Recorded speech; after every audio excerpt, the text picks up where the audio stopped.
2, 1. That was, of course, was Teddy Swims' Lose Control. And at least that is seeming like what is happening right now. Faculties and administrations all over the country are grappling what to do with the upheaval of young people protesting the war in Gaza. I was watching what happened at Columbia, and some of the faculty were talking about the effectlessness of the administration and how these students have been wanting to put their message out to the world of their opposition to what was going on in Gaza. And they felt that the calling in the police and the arrest of 230 people was heavy-handed. It's interesting when I see the juxtaposition of what we know as protests. Like, it's interesting how when somebody attacks the Capitol, they're peaceful protests. They were peaceful protesters. There are people who are being held hostage, even though they came with zip ties and gallows and smeared feces everywhere and threatened to murder elected officials. But people gave full throated, including somebody running for president right now, saying that they're being held hostage, that they're J6 hostages, and that they are being held hostage, and that he were elected president, he would release them. Contrast that with the way we speak about student protests. If one is bringing zip ties and shaping gallows and bear spray and threatening to murder people, and that is, we've heard that described as tourists, as people who just wanted to lodge their protests, as peaceful protests, then why are the colleges look so differently? One thing is for sure, that the law enforcement has certainly not responded to the colleges the way they did with the J6. The way they did.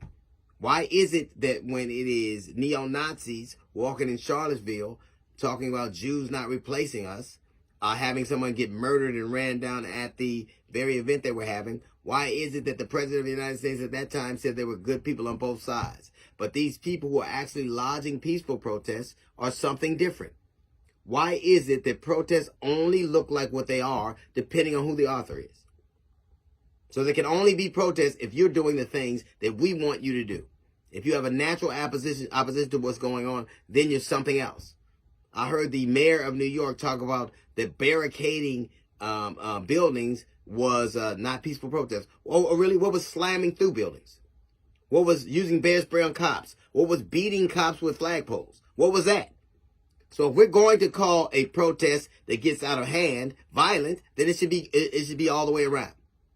It shouldn't be just children, people who are fresh out of high school, many of them getting ready to graduate from college, lodging their opposition to a war. They shouldn't be the pariah that you make them out to be.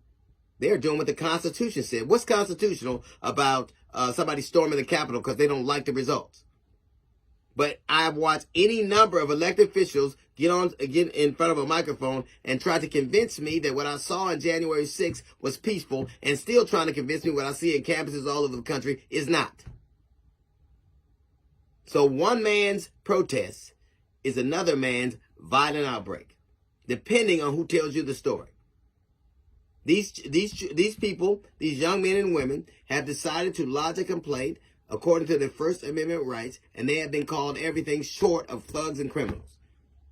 But people who stormed the Capitol to try to stop an official event, who threatened to kill elected officials, who smeared feces in the Hall of Congress, those are heroes.